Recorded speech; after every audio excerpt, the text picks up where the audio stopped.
c'est quoi la démarche commerciale? Imaginons demain, moi, je veux me lancer dans les marchés publics. Ah, je suis artisan.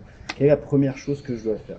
Je dois aller voir la mairie, enfin, qu'est-ce que je dois Alors, faire? on va reparler de chiffres et pour dire que sur l'ensemble des acheteurs publics, on a à peu près la moitié des dépenses qui sont effectuées par les communes. Donc les communes de toute taille, du village du coin jusqu'à la grande ville, l'Eurométropole. Ensuite, on a 21% à peu près, 22% qui sont réalisés par l'État. L'État et les établissements publics. Et enfin, une partie, à peu près 15%, par les bailleurs sociaux. Donc les bailleurs sociaux sont tous les offices HLM. Donc ces différents types d'acheteurs publics, bah, finalement, on en connaît tous. Ce sont des acheteurs publics qui sont proches du territoire et qui sont accessibles aux entreprises parce qu'on les connaît.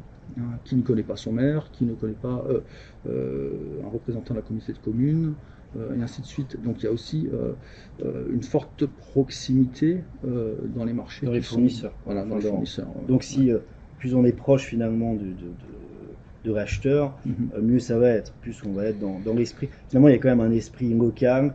Voilà, se rapprocher des entreprises qui sont. Il y a effectivement un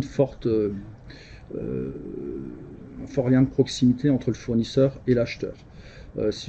Toujours si on parle de chiffres, quand on observe la localisation géographique des marchés qui sont attribués, on se rend compte que 70 à 80% des marchés attribués, si on prend l'exemple d'une commune, le sont dans un rayon de 50 km autour de la commune. Donc le facteur proximité est important en marché public, notamment sur les marchés de travaux. Alors il y a d'autres secteurs où c'est le cas également, hein, je pense aux travaux d'entretien, que ce soit du nettoyage ou de l'espace vert, ou même des prestations de services.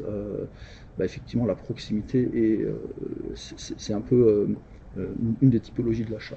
Bah, finalement c'est comme pour un installateur qui travaille chez des particuliers, comme souvent au niveau de nos élections, on a quand même envie d'avoir son électricien s'il arrive quelque chose à côté, après l'installation. Exactement, que ce soit sur de la rénovation ou sur de la maintenance, effectivement, on préfère travailler avec des gens qu'on connaît, qui sont proches de chez soi, et sur qui dont on sait qu'ils ont bonne réputation et qui font du bon boulot.